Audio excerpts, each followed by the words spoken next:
The first message from the stars did not come with threats or wonder. It came with a crate. The alien coalition called it a gift. Humanity had prepared for many things when first contact finally became real. Scientists expected strange math. Soldiers expected danger. Leaders expected demands. No one expected a delivery marked with cold symbols that translated clearly into human language. Unsuitable, undesired, transferred.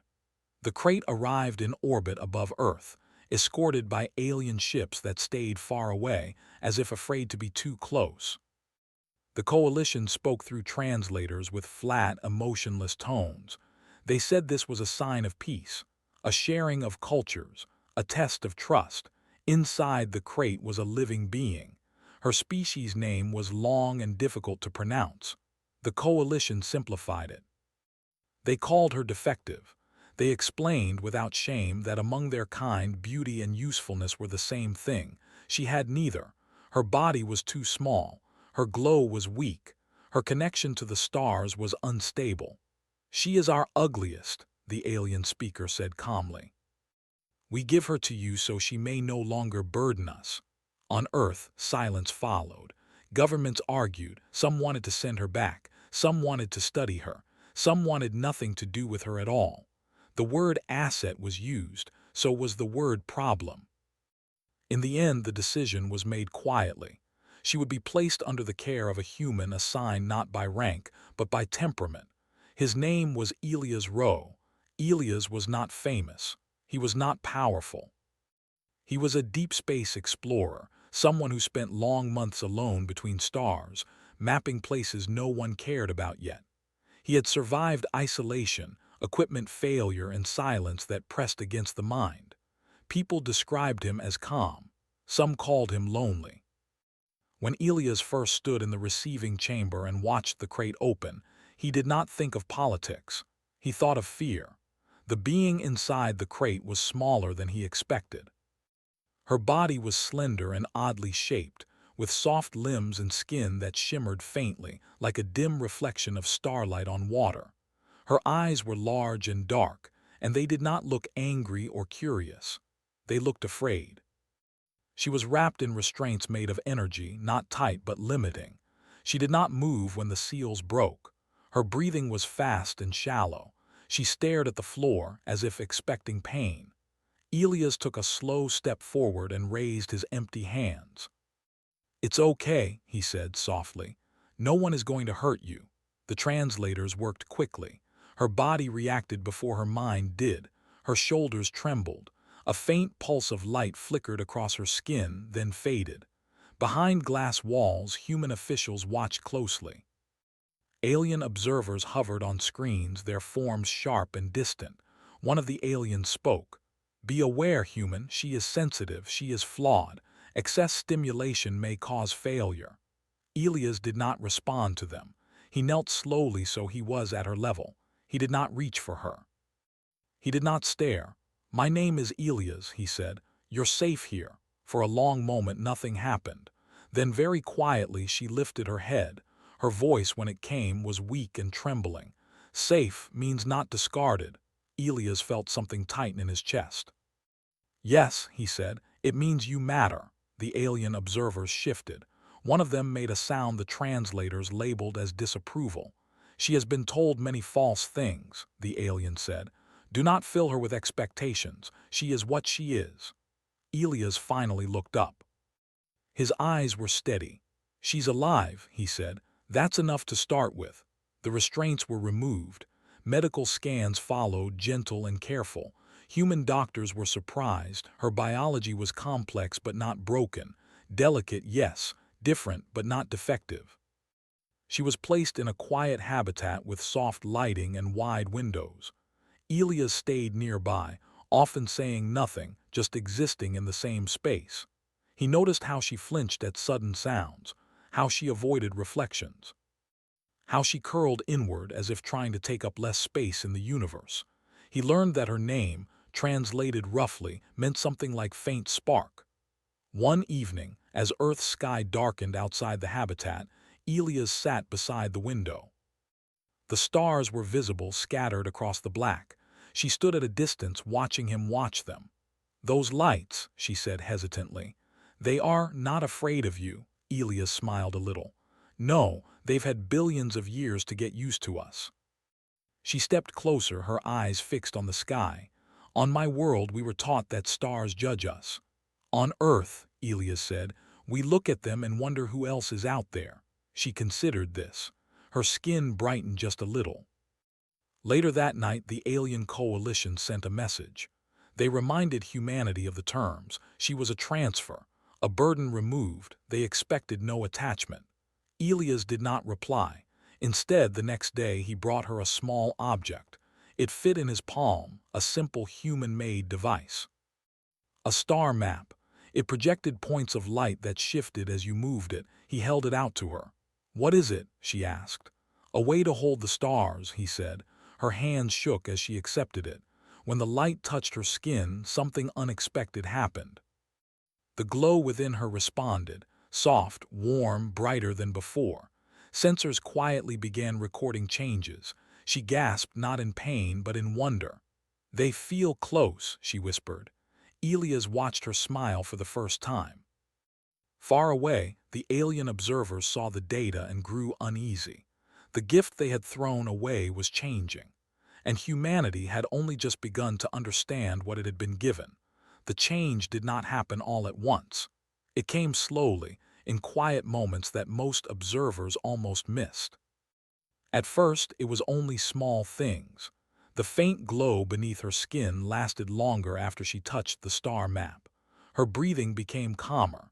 She slept without curling so tightly, as if she no longer expected the universe to crush her if she relaxed. Elias noticed everything. He noticed how she began to hum softly when she was alone, low and gentle sounds that seemed to match the rhythm of distant space. He noticed how she stopped hiding her reflection and instead studied her own face with cautious curiosity. He noticed how she watched humans, not with fear anymore, but with questions. Human scientists noticed other things. Her body responded strangely to kindness. When treated gently, her energy levels rose. When spoken to with patience, her neural activity became more complex. When Elias explained things slowly and let her decide what to touch, where to stand, and when to rest, her biological readings improved in ways no medicine could explain. "She's stabilizing," one doctor said quietly, "but not because of technology." Elias already knew the answer. She was stabilizing because no one was calling her ugly anymore. The alien coalition observed from a distance. Their long-range scans showed something impossible. The defective gift they had discarded was no longer failing. Her internal star resonance was increasing, not decreasing. That should not have been possible. "She is malfunctioning," one alien counselor said. "No," another replied slowly. "She is responding." The coalition demanded detailed reports.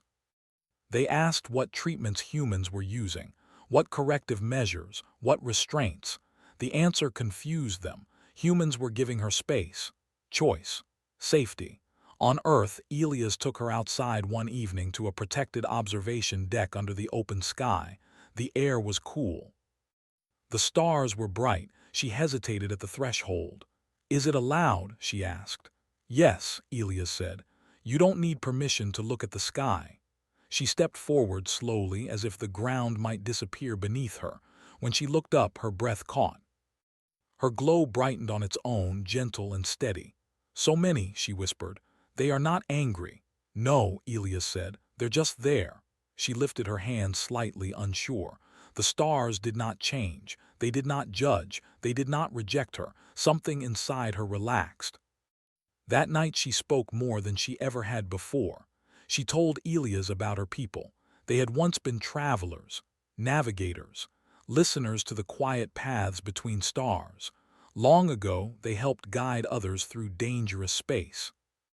But over generations, the coalition decided efficiency mattered more than harmony. Those who glowed brightly and controlled energy strongly were praised. Those who were sensitive, gentle, or slow were labeled defective. She was born wrong, they said, too quiet. too soft. Her glow was faint. She asked too many questions. They told me I would fail, she said softly, so I tried to be smaller. Elias listened without interrupting. You didn't fail, he said when she finished. They failed you. She did not understand that at first. The idea stayed with her, growing slowly like a seed in light.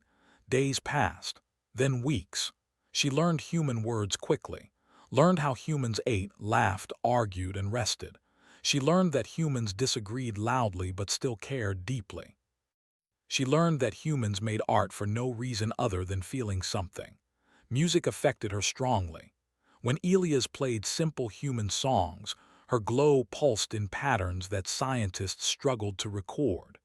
The tones resonated with something ancient inside her. The coalition watched, increasingly uneasy. She is absorbing foreign influence, one alien said. Humans are corrupting her. Another voice replied, colder, or restoring her. That idea frightened them more. One day, without warning, the coalition sent a formal demand. Return the gift. They claimed humans had violated the spirit of the exchange. The being was not meant to improve. She was meant to disappear quietly from galactic relevance. Her growth threatened established classifications. Human leaders argued again. Some feared conflict. Some feared losing access to alien technology. Some feared what might happen if the coalition decided humans were dangerous. Elias was called into a meeting room, surrounded by screens and officials. She's not property, he said calmly. She chose to stay. She doesn't belong to us, a diplomat replied. She belongs to them. Elias shook his head. She belongs to herself. The decision was delayed. That night alarms sounded. Alien vessels appeared near Earth orbit, closer than before, not attacking, but not friendly either. The being felt it before anyone told her. They are angry, she said quietly, her glow flickering, because I am not broken. Elias met her eyes.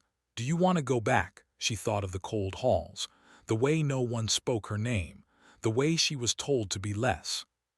She shook her head. No, her voice was stronger now. I want to stay. When the coalition demanded immediate transfer, humanity refused. The message sent back was simple. She has chosen, we respect that. For the first time, the coalition faced something they had not planned for, a species that valued choice over control. They increased pressure, threats of isolation, trade withdrawal, subtle warnings about power imbalance. Humanity did not respond with weapons. They responded by standing still. Elias stayed with her through it all. He explained what was happening without fear. He answered her questions honestly. He did not promise safety. He promised honesty. You're not alone, he said, whatever happens. Something deep within her shifted. One night, while studying star data with Elias, she reached out instinctively. The holographic stars responded, aligning, forming patterns no one had programmed. Alarms did not sound. Systems adjusted. She gasped. I didn't mean to. Elias stared at the display, stunned. What did you do? I listened, she said. They showed me where they want to be. Scientists watched in disbelief. She was not controlling the stars. She was communicating with cosmic paths humans had never understood. The coalition saw the data too. Silence followed. The being they had discarded was not weak. She had simply needed someone to listen. And humanity had done what the galaxy never did. They saw her. The stars began to change before the galaxy understood why. It was not sudden destruction or bright explosions. It was quiet disruption. Trade routes shifted slightly. Navigation systems showed small errors that grew worse over time. Ships that had traveled the same paths for centuries started arriving late, or not at all. No one panicked at first. Space was vast. Small errors happened, but the errors did not stop. On Earth, scientists stared at data they could not explain. Star paths were moving in gentle ways, like living things adjusting their position. Gravity wells softened. Radiation storms calmed in some regions and grew stronger in others. At the center of every strange reading was the same source. Her. She did not mean to cause fear. She barely understood what she was doing. She only felt the stars more clearly now, as if a heavy noise had been removed from the universe, and she could finally hear the quiet music underneath. Elia stood beside her in the observation room as she watched the star map shift on its own. "They're restless," she said softly. "Why?" Elias asked. "They are tired of being forced," she replied. "They want balance." Human leaders listened carefully. Alien coalition leaders did not. The coalition sent another message, colder than before. They accused humanity of using her as a weapon. They accused humans of destabilizing the galaxy. They demanded immediate surrender of the being and threatened direct action if refused. This time, the message was sent to all known spacefaring civilizations. The galaxy watched. On Earth there was no cheering, no prideful speeches, only quiet tension. Elias was asked one question by human leadership. "Can she stop this?" He looked at her. She heard the question without being told. Her glow dimmed slightly. "I can," she said. "But stopping means listening, not controlling." "That may not satisfy them," one official said. She turned her large, dark eyes toward the screen where alien figures waited. "They have never been satisfied." The coalition ships moved closer, not attacking yet, but ready. The being felt the fear ripple through space. She had felt it all her life, but now something was different. She was not alone in it. Elias placed a hand near hers, not touching but close enough that she knew he was there. "You don't owe anyone anything," he said quietly. "Not even us." She looked at him. "You gave me choice, I want to use it." She stepped forward. The communication channel opened wide, not just audio or image, but something deeper, a resonance that traveled through subspace. Other species felt it as a sudden silence in their thoughts, like the universe asking them to pay attention. "I was called ugly," her voice echoed, gentle but steady. "I was called useless. I was given away so others would not have to see me." Images flowed with her words. Cold halls turned backs, silent judgment. "I was not broken," she continued. "I was unheard." The coalition leaders reacted with anger and disbelief. They tried to cut the connection. They failed. "When humans looked at me," she said, "they did not ask what I could do. They asked who I was." The stars responded. Across nearby systems, unstable regions calmed. Dangerous storms softened. Trade routes realigned themselves naturally, safer than before. Not controlled, guided. The galaxy saw it. "She is interfering," one alien shouted. "No," another whispered. "She is restoring." The being did not threaten. She did not accuse. She offered a choice. "I can listen to the stars," she said. "I can help guide them so all may travel safely, but I will not be owned. I will not be discarded again." Silence spread. The coalition had never faced this. Their power was built on hierarchy, on deciding worth. Now the being they had labeled worthless was reshaping reality without force. Humanity made its stance clear. "She is free," their message said. "She stays by choice. We stand with her." Some expected war. It did not come. Other civilizations began to speak, species long ignored, groups labeled minor or inefficient. They spoke of humans, of kindness, of protection, of seeing value where others did not. The coalition found itself isolated. Weeks passed. The stars stabilized into new, safer paths. Travel became easier. Energy costs dropped. Entire regions of space once considered too dangerous opened peacefully. The being worked carefully, always resting, always listening. Humans helped by creating tools that did not force or amplify but supported her natural ability. Elias stayed close, a constant calm presence. One night she stood beneath Earth's sky again. "I am still not beautiful to them," she said quietly. Elias smiled. "Beauty changes depending on who's looking." She looked up at the stars. "To the universe, I think I am finally enough." News spread across the galaxy. The coalition officially withdrew their claim. They did not apologize, but they did not attack. Humanity gained a new name among the stars, not conquerors, listeners. As for her, she was no longer called Faint Spark. Other beings began calling her Star-Bearer. She did not mind the title, but she preferred something simpler, a name Elias helped her choose. One that meant choice, light, and belonging. And when she held the stars now, they did not weigh on her hands. They answered her. Because for the first time, someone had called her beautiful and meant it.